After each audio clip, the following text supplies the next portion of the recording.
We have learned more in the past decade from genetics than a century of digging up bones. A whole new frontier has opened up. We have our first genetically modified hybrid. How do you follow Jurassic Park, one of the greatest blockbusters ever made? It's not easy. Even Spielberg didn't really know what to do with the sequels to his 1993 classic. Jurassic World does. It returns to the original and realises the dream of John Hammond, an operational theme park full of dinosaurs and wonder, accessible to all. The result is a film that hews closely to the spirit of the original and succeeds in capturing a little bit of its magic, without ever descending into sycophantic homage or cynical retread.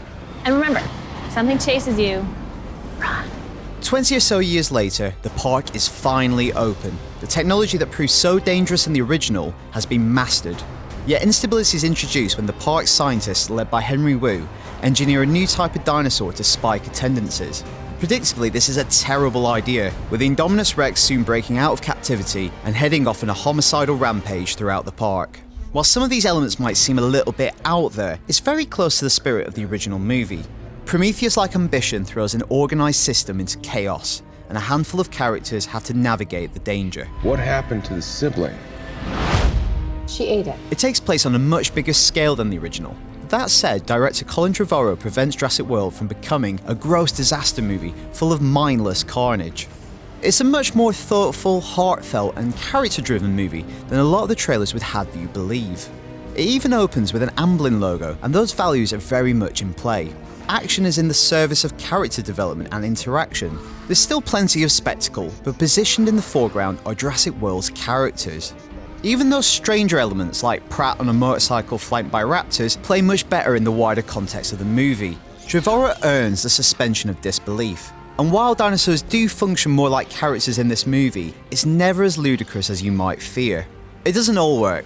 Yes, it's nice to see Dr. Henry Wu return, providing some continuity, but there's no explanation for why he's now so egotistical and suspicious. Similarly, Vincent D'Onofrio's character Hoskins, the belligerent InGen representative, is a bit overplayed and muddies the plot late on.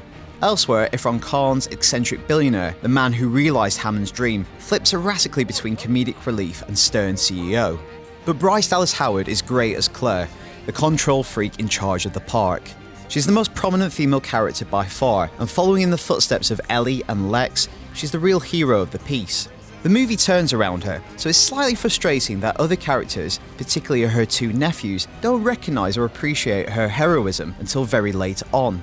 Adulation of Pratt, however, comes much more easily. It's not that he doesn't deserve it.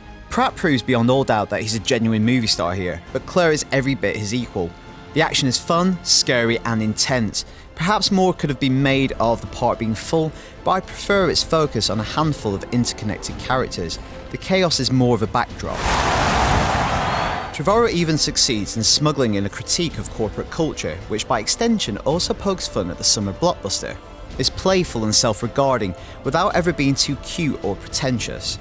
In an age of rampant universe building, where every movie is the foundation for exponentially more, Jurassic World is a refreshing anomaly, a blockbuster that stands alone. It's not perfect, a couple of the subplots fall flat, and Claire gets a bit shortchanged, but it has plenty of heart, humour and excitement to make it a thrilling summer attraction.